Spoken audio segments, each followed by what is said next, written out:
మోహన్ అనే వ్యక్తి ఒకసారి భూమిలో ఒక బంగారు విత్తనాన్ని నాటాడు. అతని భార్య కుసుమ ఆ విత్తనంపై సరస్సు నీటిని పోసింది. నీరు పడగానే ఆ విత్తనం మట్టిని చీల్చుకుని అంకురించింది. అది ఒక తీగలా మారి గోడ సహాయంతో పైకప్పు వరకు పాకింది. అర్ధరాత్రి సమయానికి అది 3 భారీ నిధి గుమ్మడికాయలను తాకింది. గుమ్మడికాయలు పక్వానికి వచ్చాక మోహన్ తన ఇంట్లోని పెద్ద ధనస్సుతో వాటి గట్టి పొరను పగలగొట్టమని ఆదేశించాడు. అప్పుడు ఒక వింత జరిగింది. ఆ బంగారు గుమ్మడికాయ లోపల నుండి ఎలుకల కీచుమనే అరుపులు వినిపించాయి.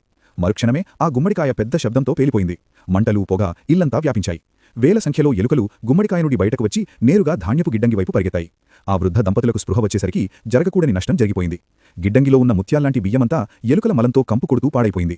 దీనికి విరుద్ధంగా మోహన్ తమ్ముడైన రఘు అదృష్టం మాత్రం వేరేలా ఉంది. రఘు తన గుమ్మడికాయను కోయగానే ఒక బంగారు కాంతి మెరిసింది. అతను పైకి చూసేసరికి గాలికి ఊగిపోయే అతని పాత ఇల్లు కాస్త ఒక అద్భుతమైన భవంతిగా మారిపోయింది. అతను ప్రాంగణంలో అడుగుపెట్టగానే ఆ భవనం మొత్తం అత్యంత విలువైన కలపతో నిర్మించబడిందని అర్థమైంది. రఘు ఎంతో సంతోషించాడు. అదే రోజు తన వద్ద ఉన్న బియ్యాన్ని గ్రామస్తులకు పంచాడు. అతని భార్య సీత తన వద్ద ఉన్న పట్టు వస్త్రాలను పేదలకు పంచిపెట్టింది. ఈ విషయం తెలుసుకున్న పిసినారి, దురాశాపరుడైన మోహన్, అతని భార్య కుసుమ వెంటనే అక్కడికి చేరుకున్నారు. వారు ఆ ఇంటి తలుపులు తెరవగానే నేలంతా పచ్చని బంగారంతో మెరుస్తూ కనిపించింది. చిన్న పొరపాటు జరిగినా జారిపడేంత నునుపుగా ఉన్నది. ఇల్లంతా బంగారం, వెండి, రత్నాలతో నిండి ఉండటం చూసి మోహన్ మనసులో చెడు ఆలోచన పుట్టింది. రఘు కళ్ళు కప్పి మోహన్ మేజాపై ఉన్న నగలను దొంగిలించాడు. ఇంటికి వెళ్ళాక కుసుమతో ఇదంతా రఘు సంతోషంగా నాకే ఇచ్చాడు అని అబద్ధం చెప్పాడు. అంతేకాకుండా రఘు కొన్ని రోజుల క్రితం ఒక కొండచిలువ నోటి నుండి ఒక చిన్న పిట్టను రక్షించాడని, దానికి బదులుగా ఆ పిట్ట అతనికి బంగారు విత్తనాన్నిచ్చిందని చెప్పాడు.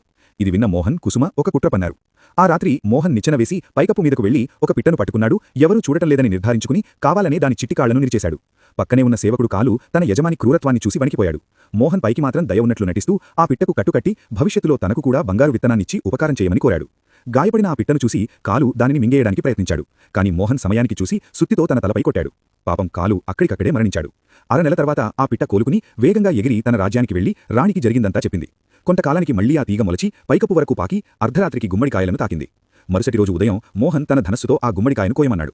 అది పగలగానే భయంకరమైన ఎలుకల గుంపు బయటకు వచ్చి గిడ్డంగికి కన్నాలు వేశాయి. లక్షలాది ఎలుకలు ఆకలితో ఉన్న తోడేళ్లలా పడి సువాసన వెదజల్లే బియ్యాన్ని మళ్లీ అసహ్యకరమైన మలంగా మార్చేశాయి. అయినా మోహన్ మారలేదు. 2వ గుమ్మడికాయను కూడా కోయించాడు. వెంటనే ఒక నీలిరంగు కాంతి మెరిసి శక్తివంతమైన దివ్య రక్షకులు బయట వచ్చారు.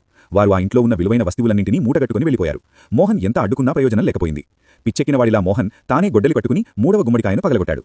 ఈసారి లోపల నుండి బంగారం, వెండి రాలేదు. సదా తన పాత పరిచయస్తుడే వచ్చాడు. నల్లని మేఘాలు కమ్ముకున్నాయి. చనిపోయిన సేవకుడు కాలు ఒక భారీ ఆత్మగా ప్రత్యక్షమయ్యాడు. అతని గర్జనకు మోహన్, కుసుమ భయంతో నిలువున గడ్డకట్టుకుపోయారు. ఎంత శుభ్రంగా ఉండాలనుకునేవారైనా ప్రాణభయంతో ఆ ఎలుకల మలపు కుప్పలో వెళ్లి దాక్కున్నారు.